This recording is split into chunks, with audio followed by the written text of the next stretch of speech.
All right, everybody. We have achieved this milestone here. I see from this angle, from the other side, it looked really good. And it's still wet, so I can get down there. I'll probably take the trowel and strike them little lumps out of there. Otherwise, it's just the thickness of the trowel. I got one of those like gold bolt trowels or gold black trowels with the bar. In like stainless steel bar, so it's real low profile, and it just enough to clear like half inch or something underneath all those pipes. But it does kind of give you a comparison where the OSB runs out. That's how deep the valves are down inside that well, and that's how high the other floor is going to come up when this is all done. What I want to do is, like, I have these circuits of PEX tubing going in on that next slab when I pour, is to raise that side up is what I'm trying to get at, and the idea was to recapture some of the floor's energy for the shower, because there's going to be the shower on that side. I was going to put the PEX tubing in again, just like this level. It would have the PEX tubing, and I could even run them at different temperatures if I wanted to, is what I'm trying to get at. But then, as well as lay some old copper tubing that I've had from other projects, and quite a few feet of it is what I'm trying to get at. I didn't want to scrap it or melt it down or nothing like that, so I just kept it through the years.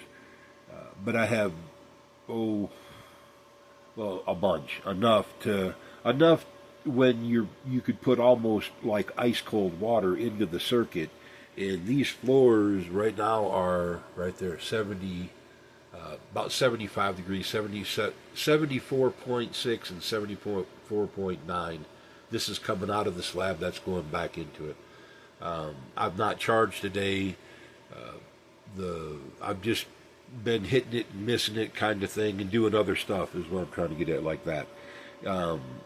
But as soon as I turn the power back on to this little gizmo here, it'll go up to in the 80s, and then it's kind of almost too hot to like live in here. This is September. It should be cold. I should almost be lighting a fire. Oh, let's back this up. Oh, that's better. I should be lighting a fire pretty soon, is what I'm trying to get at. And I've been running with the window upstairs open, the window down here, the side thing open, the front door open, the atrium is still open, and I've been running a fan. And the foam stuff that I normally pull over the elevator to go upstairs is I don't have that even blocking the upstairs. I'm heating the whole house off this slab at 74 degrees is what I'm trying to get at. It's no less than 72 in here, or 70 something in here is what I'm trying to get at. I don't know. Let's see if this thing will tell me. That concrete slab is 73 point. Well, let's let it go down. Yeah, 73.3. 70. The coils aren't exactly the same through the floor. Is right here underneath there. There was that dugout, and we moved the coils around so it wouldn't like heat that up. Is what it was, and they didn't, because that was the well for where the batteries were.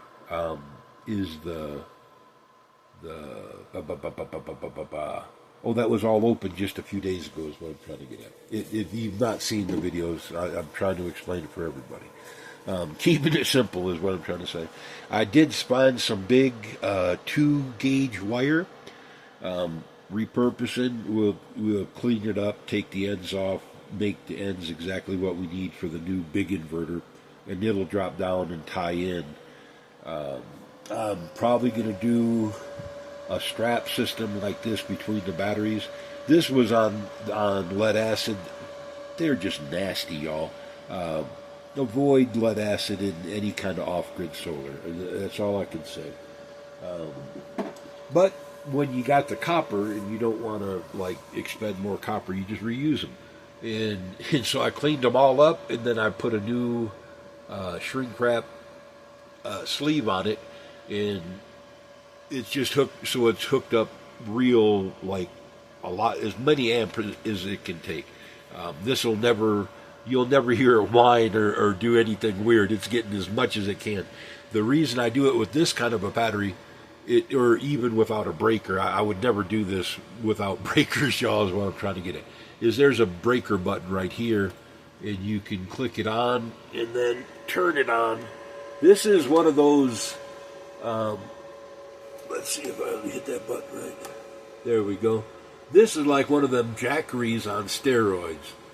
This is probably, 3 times the size of the biggest one that I've seen for about $1,000. Watt-wise, you got to go by this right here, y'all. This right here. The watt hour rating of the battery and what it can give you is the jackeries. Yeah, they can do a function like get solar in or whatever like that, but these are not expensive. Like that one was, I'm going to say in the 120 something range. It wasn't, maybe 119. It was not expensive. It was dirt cheap. And was it questionable? Probably, because it didn't have instructions with it. And I was warned not to buy it or whatever. But I bought it. The instructions or the program is kind of intuitive. It doesn't like take a mentalist or whatever to figure it out. This one is much better, but this was like 8 times as much. But it can also handle about 8 times as much power. You can't compare this with that. But for what it does and how cheap it is, you can tie it with a battery appropriate size. Now, this is 24 volts, so you'd have to get a 24-volt battery like these jewels down here, but you can get them even smaller. But then you're talking a jackery that's on such steroids that it's unreal. Like big full-size solar panels, and it can do all that kind of stuff. Combine it with just a little battery charger like so. I don't remember how much I paid for that, but it wasn't like staggering or nothing like that.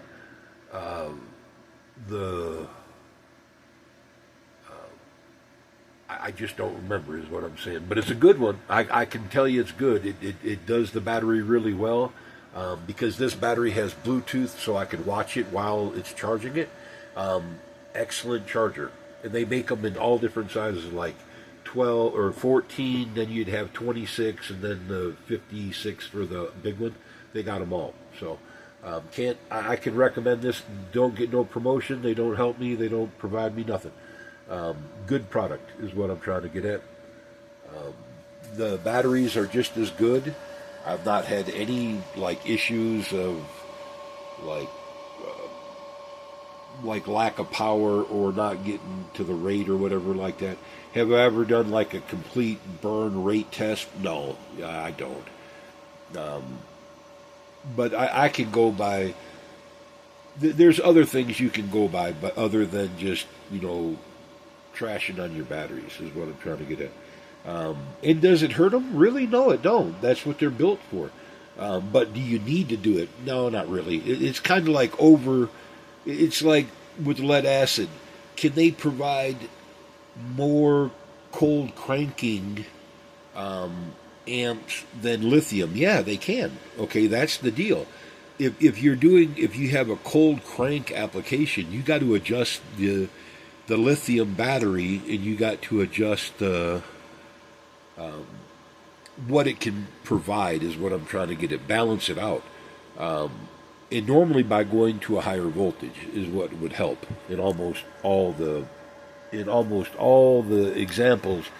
If you have like that cold cranking need, just go with more amperage on your batteries and it'll work out. But can lithium 12 volt start a car? A few times, but then that's about it. It's just not the same, y'all. But can they provide twice as much power for hours and hours and hours longer than any lithium? Yes, they can. That's what their purpose is. That's how they're designed, their structure. So don't pick on one or the other because it's not fair to either one, and it's just not real to do that. Is what I'm trying to get at. They both serve a real good purpose, but do not put lead acid and lithium in the same circuit like this. Like I have these directly connected. That's why I had to have this one here and the old lead acid that were down there. And it was two separate systems. One was 12 volt, one was 24 volt. I just pretty much did away with the 12. Now I just got a ginormous jackery. And I've even thought about picking up another battery even bigger because I got this other like for taking around the like if you want to go to the beach or whatever. I mean, because you like power. I mean, we are a consumer kind of nation, so I'm just saying these are way better, y'all. And you could put an Anderson plug on this connection, and then when you bring it home, just hook it up because these come with an Anderson plug. Let me see, somewhere over here is the gizmo. Oh, I gotta do it one-handed. Yeah, right there. But it's professional Anderson plug. So you can get knockoff ones that are dangerous, so be careful. If you're dealing with big voltages and DC and stuff like this, y'all, buy the real thing. Make sure it's all the certified and all that jazz. You don't want to be playing with this much amperage and voltage with toy crap. Please don't do that. It's not worth it. You'll really you short one of these out and it'll burn you so bad. My dad had a scar on his finger where his wedding ring, he hit a wrench on a battery. He was picking up a wrecked car when he was young, and it melted his finger right off to the bone. And they thought he was going to lose the finger, but it healed, But he kept that scar where it cooked that dude right down to the bone for the rest of his life. So yeah, be real about DC, especially DC, when you get up in voltage, because what I'm talking about was like a 24 volt semi system. It just fried it so quick. It wasn't like a car, is what I'm trying to get at. But when you get up in voltage and up in amperage, these things get real. And keep it real, keep the right thing. But this one, like I said, I didn't remember, but it even has the little lights here that it goes through, and it tells you which cycle it's in, and can't stress it enough. Good quality stuff, this one.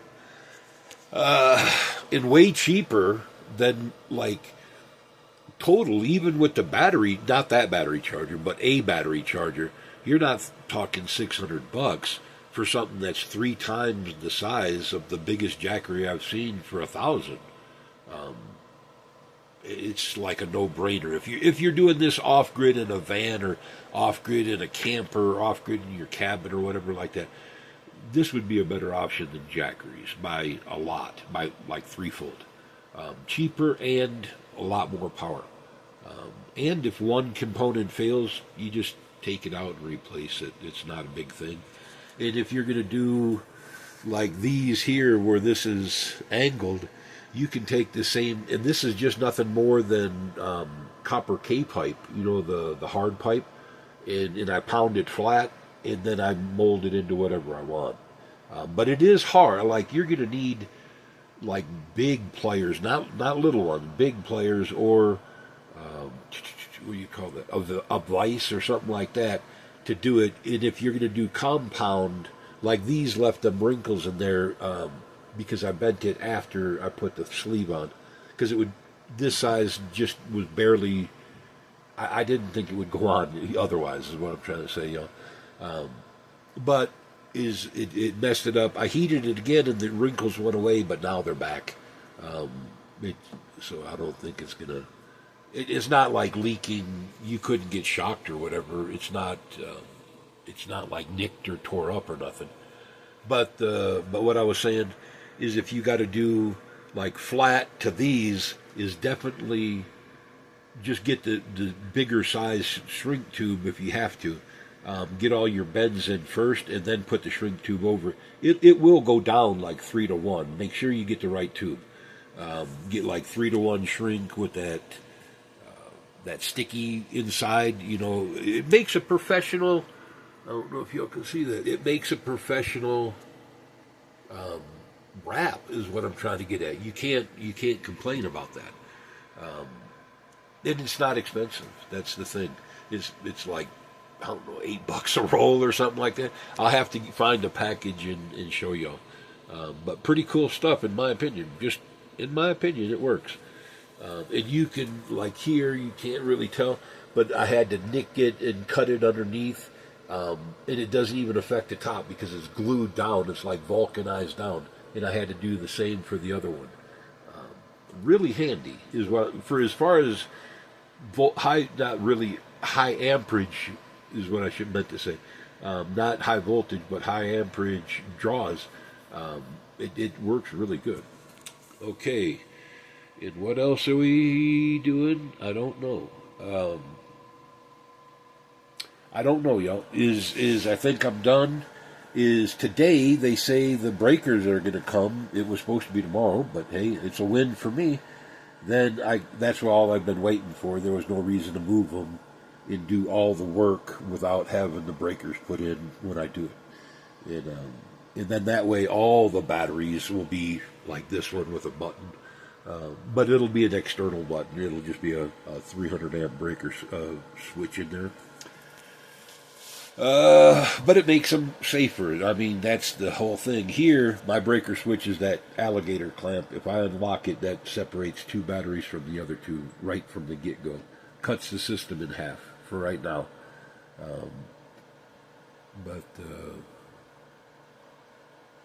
But it's better with breakers is all I'm trying to say, y'all. It's just better. Like this suppression, voltage, amperage, and lightning thing.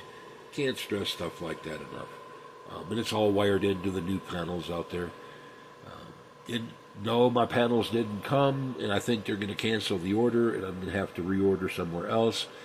If you live in Colorado, right here where you can come and pick them up, I was wanting to pick up like pallet-size quantities of 36 of these panels. They would cash and carry price from Colorado would be $150 a piece for a bifacial 460 watt panel, 38 volt, 13 amp or 14 amp, that category one. They are 1134 millimeters wide. That's like 44.6 inches, same equivalent. The length are big. I mean, they're big panels. They're, like I said, they're 460s. I don't know the exact size, but they're big, solid panels. 12-year and 30-year warranty. You know, like how they do that, respectively, for the product and the other one. But hit me up because I wanna buy. I would like to buy a 20-foot cargo container or a 40-foot cargo container, but that's a lot of money. Is full of them and then resell them over here. Just in the desert, we need just a cheap way to make power. Does it need to be like triple or nothing, or like this company that I thought was American? It was American, but they weren't making their own stuff here because now they got it all gone. And he was more than gleeful that it was going to cost me 3 times as much. And it was like, wow, dude, you're just raw. I mean, that's just. I'm tired of the inflation already. I mean, everything is doubled. Like everything in the food stores doubled. Everywhere, like OSB. It don't matter what you're buying. Everything is doubled. I'm tired of the billionaires stealing. Pay your fucking tax, you cheap, miserable son of a bitch. I mean, my God, you're so greedy. If you could only pay your tax, you would be a human being too. Just pay your friggin' tax, you greedy slug. then go right back to being filthy greedy, like some obsessed animal. But pay your tax, so you don't have to make everybody else live in like whatever. I mean, in some miserable state because you're just too friggin' greedy to even pay your own tax. Golly, y'all, I'm so tired of these people, of the whole class that thinks they're literally better than any other human. No, you're just greedy. Let's get what you are right. You're not anything special. Most of the billionaires aren't smart. Most of the billionaires are kind of stupid, okay? But they're greedy to a point it was criminal. Like a drug addict. You don't run out and say, oh, this heroin addict, he always scores this shit. He's so great. That's the same thing that people are doing with billionaires. It's their greed. That's all it is. They're going to make money if it kills you. Just like an addict is going to get high or find their whatever, even if it means you. That's what we're dealing with, y'all. Take that to heart. Do with that information whatever you want. But you better do it really quick. Like I keep saying, I'm not a Democrat. I'm a conservative constitutionalist. But do I buy off or whatever on any of this stuff? No. Oh no. When I was a kid, to come into the country, all you had to do to go be legal is go to the post office and say, hey, I was here to work, and they'd say, hey, so and so may need you down there, blah blah blah blah blah. That's immigration. That's really all we need. These are not bad people. Yes, are people doing bad things in coming into our country? Yeah, even the CIA flies planes full of cocaine into our country. Really bad people do really bad things, okay? And yes, they can control other people, but are the working bunch that come up? No, they're like salt, man. I mean, that's the best thing in the world. You can't live without it, is what I'm trying to say. Don't demonize the good for what bad people are doing. I'm off my soapbox, y'all. That's just don't do that, is all I'm saying. All right, we'll talk to you later. It's got to the thing. That's enough for everybody. I do appreciate y'all watching, all that happy jazz, and talk to you then. All right, bye.